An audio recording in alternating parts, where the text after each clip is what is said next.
Guys, welcome back to my channel. मैं अरुंधति रूपाला और आप सबका स्वागत है मेरी इस वीडियो में। आज हम बात करने वाले हैं सेंसेक्स और निफ्टी के बारे में। हम बहुत सारे न्यूज चैनल्स में सुनते हैं, न्यूज़पेपर में पढ़ते हैं कि आज सेंसेक्स जो है वो इतना ऊपर गया है, निफ्टी आज इतना नीचे गया है। लेकिन एग्जैक्टली ये सेंसेक्स और निफ्टी है क्या? अल्टीमेटली ये है स्टॉक मार्केट के index.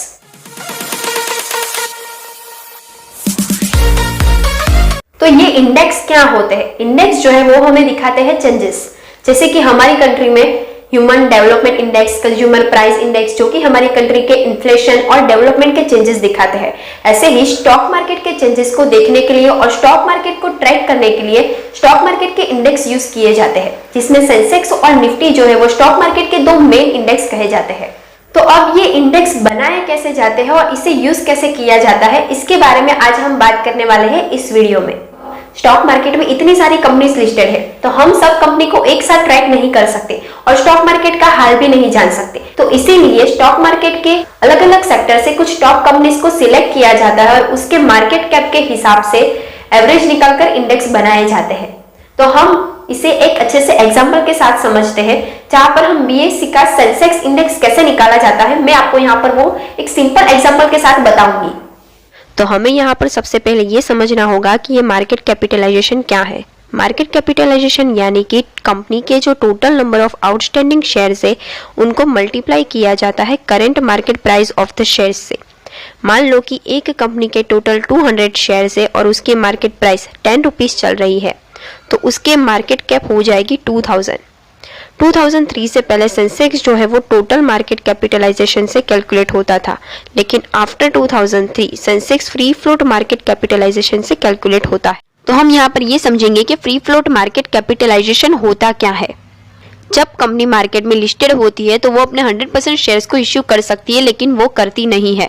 Promoters as a holding कुछ शेयर्स अपने पास रखते हैं। मान लो कि एक मार्केट में दो कंपनीज, कंपनी ए और कंपनी बी है। कंपनी ए के जो टोटल नंबर ऑफ शेयर्स है वो 500 शेयर्स है और उसमें से 300 शेयर्स जो है वो प्रमोटर्स के पास है, यानी कि बचे हुए 200 शेयर्स जो कि मार्केट में फ्रीली ट्रेडिंग के लिए अवेलेबल है।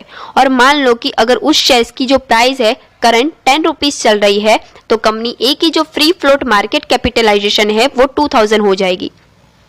As it is company B के पास जो है टोटल 400 शेयर्स है और उसमें से 100 शेयर्स जो है वो प्रमोटर्स के पास है, यानी कि बचे हुए 300 शेयर्स जो है वो मार्केट में अवेलेबल हो जाएंगे फ्रीली ट्रेड के लिए। और अगर उसकी करंट प्राइस 32 रुपीज चल रही होगी, तो यहाँ पर जो है वो free float market capitalisation of the company B हो जाएगी 9600, यानी कि total free float market capitalisation यहाँ पर टोटल हो जाएगी 11,600। तो हम यहाँ पर ये समझेंगे कि अब ये इंडेक्स कैसे कैलकुलेट होता है। तो इंडेक्स को कैलकुलेट करने के लिए हमें सबसे पहले चाहिए बेस ईयर। तो इस केस में बीएसई ने अपना फर्स्ट इंडेक्स जो है वो 1978-79 में स्टार्ट किया था और बेस ईयर की वैल्यू 100 थी। अब मान लो कि जब बेस ईयर में बेस वैल्यू 100 थी, तब मार्केट कैपिटलाइजेशन वैल्यू अगर 5000 होगी, तो यहाँ पर 5000 वैल्यू पे अगर 100 सेंसेक्स तब होगा, तो 11,600 जो कि हमने पहले कैलकुलेट की वैल्यू, उस पे सेंसेक्स अभी के लिए कितना होना चाहिए। तो हम यहाँ पर जो है वो क्रॉस मल्टीप्लाई करेंगे और हमें 11,600 की वैल्यू पे जो है वो सेंसेक्स आज का मिल जाएगा 232। तो अगर सेंसेक्स कैलकुलेटिंग में जो भी कंपनी शामिल है, अगर उसकी शेयर्स की प्राइस बढ़ जाएगी, तो ultimately free float market capitalisation के बढ़ने से सेंसेक्स भी बढ़ता हमें नजर आएगा। हमने यहाँ पर देखा कि इंडेक्स जो है वो कैसे कैलकुलेट होते हैं। यहाँ पर सेंसेक्स जो है वो बीएसई की टॉप 30 लार्ज कैप कंपनी का इंडेक्स है और निफ्टी जो है वो एनएसई की टॉप 50 लार्ज कैप कंपनी का इंडेक्स है। तो हमें अगर सेंसेक्स ऊपर जाता नजर आता है, उसका मतलब कि उसमें शामिल मेजॉरिटी ऑफ द कंपनी की परफॉर्मेंस अच्छी है, उसकी डिमांड जो है वो मार्केट में बढ़ रही है, यानी कि लोग उसके शेयर्स को परचेस कर रहे हैं, जिसे हम बुल मार्केट कहते हैं। और उसका ठीक उल्टा, जिसे कि बियर मार्केट कहा जाता है, जहां पर हमें इंडेक्स जो है वो डिक्रीज होते नजर आते हैं। तो अल्टीमेटली इंडेक्स जो है वो हमारा बहुत सारा टाइम बचाते हैं। लेकिन इस वीडियो को पूरी करने से पहले मैं आपको यहाँ पर बहुत ही इंपॉर्टेंट 3 पॉइंट्स बताने वाली हूँ। इंडेक्स जो है वो सैंपल रिप्रेजेंट करता है। मान लो कि एक फैक्ट्री में 5000 बल्ब्स को मैन्युफैक्चरिंग किया गया है, उसमें से अच्छे वाले टॉप 30 बल्ब्स को सिलेक्ट किया जाता है। और अगर आज ये बल्ब्स अच्छा परफॉर्म कर रहे हैं, इसका मतलब बाकी के सारे बल्ब्स भी अच्छा परफॉर्म कर रहे हैं। ऐसा ही कुछ इंडेक्स में भी होता है जहां पर हमने टॉप कंपनीज को सिलेक्ट किया है। अगर ये कंपनीज अच्छा परफॉर्म कर रही है, इंडेक्स ऊपर जा रहा है, इसका मतलब कि पूरा मार्केट बहुत ही अच्छा परफॉर्म कर रहा है, ऐसा माना जाता है।